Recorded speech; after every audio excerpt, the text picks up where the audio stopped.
How is the revenue broken down? I think you probably have a lot of sponsorships. Like, how is it structured right now? Yeah, I would say the vast majority of my income is from brand partnerships. I will say I got a very healthy book advance, but people think suddenly they like hand you a check. No, you get a quarter of the advance upon signing. Great. You get a quarter of the advance upon final manuscript delivery. You get a quarter of the advance the day the book launches, and then you get another quarter of the advance a year after the book launches. So it's not quite quick money.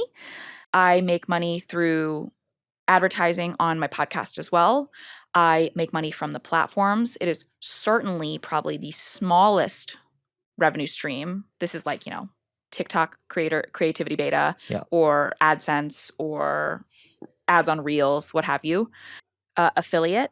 So if someone purchases a pair of boots that I have on, and frankly, affiliate is a portion of my business that I'm not really big on. I don't push people to buy stuff a lot. I think the only time I really do it is when there are deals to be had. So Black Friday or Cyber Monday, things like that, when there are actually really good deals. I'm like, hey, if you want a vacuum, this is the time to buy it. But, Fashion Girlies, affiliate's a huge portion of that business. But I would say affiliate and platforms are the smallest. Brand partnerships is the largest. Advertising on the podcast, book advance, speaking is kind of in the middle. And I think you mentioned before on a interview that in the very beginning you made like, $200 for like a sponsorship or whatever, right? But I think over time you've learned how to price yourself as a creator. So how should creators price themselves? Do you know how stupid I felt when I looked back on that and I was like, I had 150,000 followers and I charged $1,200 for 3 videos? Yeah. I mean, you don't know what you don't know. You don't know what you don't know. And I was ideating, I was filming, I was editing, I was posting, I was doing all this for $400 a video to get $200 after taxes. Like, I should have just said no. But you're right. I did learn over time, and every brand deal I negotiated for myself after that, I got paid more on. Yep. And now I'm really lucky. I don't frankly have the time to be negotiating every single deal on my own, but that's why I hired representation. I have my agents and I have my management team, and they're handling a lot of that.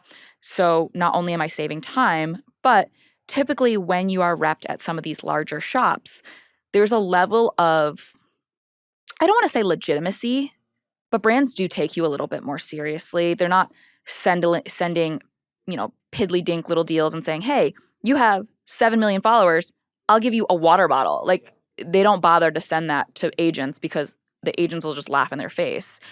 Whereas they're like, send me an appropriate budget, send me an appropriate deal, and I'll bring it to my client. And now I don't have to, vet every single deal. I would say I only end up taking 5 or if not less % of stuff that comes through the door. Got it. Because I also want to make sure that my brand aligns with their brand and that they're really valuing my time. So you don't have a way, I mean, you have representation and then they're figuring out how to structure deals now. But if people are listening to this, like, how should I price myself? Do you have any thoughts for them? I think the easiest conversation is to talk to other creators. That's how I was doing it when I was, getting larger but didn't have representation yet. I would chat with other finance creators as well as just other creators in the space that weren't the same. And I would say, hey, your audience is twice the size of mine. Can I ask, like, what do you charge for a short form video? And so many creators have made the same mistakes I did at the beginning. They don't want other creators to make them. And the thought is if you get paid more, the next time they come around, I can ask for more. It really is a rising tide lifts all ships. So talk to other creators. There are calculators on the internet that can help you price it out. I never think that they're right. I think they're way low.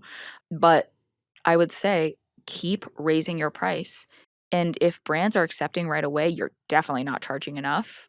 Every single deal you do, ask for more until a team pushes back, and then negotiate and see where it lands you. And the next time, ask for 10% more than that and see where that lands you. It is a dance. It's an art, not a science. Some brands are going to have more money. Some brands are going to have less. But you need to understand what range you feel comfortable playing in and then continue to ask for more.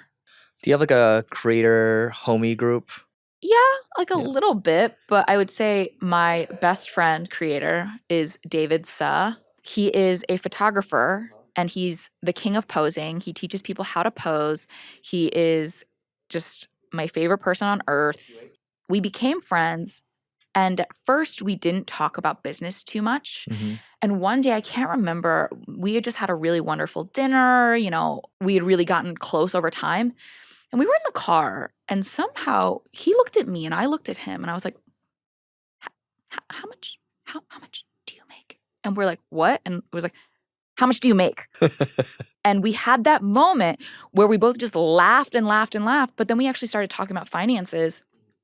I know for a fact that he has gone back to brands and asked for more because of me. And I've 1000% gone back to brands and asked for more because of him. Yeah. And that level of friendship and empowerment is amazing. You mentioned earlier you're the richest out of your friends, right? Do you think your perception amongst your friends has changed at all? No. My friends from college still love me for being me. They are like, oh, this girl might be cool and fancy and on the Forbes list now. But we knew her back when she was asking her little in our sorority to sneak her into the dining hall so she could get a free ice cream and all the silly stuff that you do with your college friends. It's character building. We had a mouse in our apartment that all of us were too afraid of. And so we stood on the sofa with brooms in our hands trying to fight this mouse out of our apartment. Like, those are the moments that you remember. We didn't have anything. We were living in a decrepit apartment with a horrible property manager that was not taking care of us. But it was so much fun. And we have so many memories. And I don't think the money has changed how they perceive me at all. And I think that's why it's really hard for me to make friends now, because I don't know if someone likes me for me or if someone likes me for my business or what I have or what I can do for them. I think that's also why David and I are very close, because we started coming up roughly around at the same time. And I felt like he understood my experience and I understood his, and I knew he didn't want anything from me because he, had a way larger following than I did. And, I would never ask him to post me or anything like that. I'm more than happy to support everything he does because he doesn't ask me to. I want to support him because he's my friend. But there are certainly creators that reach out that are like, do you want to hang out? And I don't know who they are. And they're like, we should collab. And I'm like, on what? We don't have a relationship. You haven't even asked me to go grab a coffee with you. You just want to be on my Instagram. It's too transactional. It's very transactional. So I feel like the friends I do have, I value even more than I did before. And my creator friends, especially, they are a treasure trove of knowledge, but also just some of the people that I feel closest to now because they understand my experience. Love that. Yeah, you got to keep them close if you make good friends.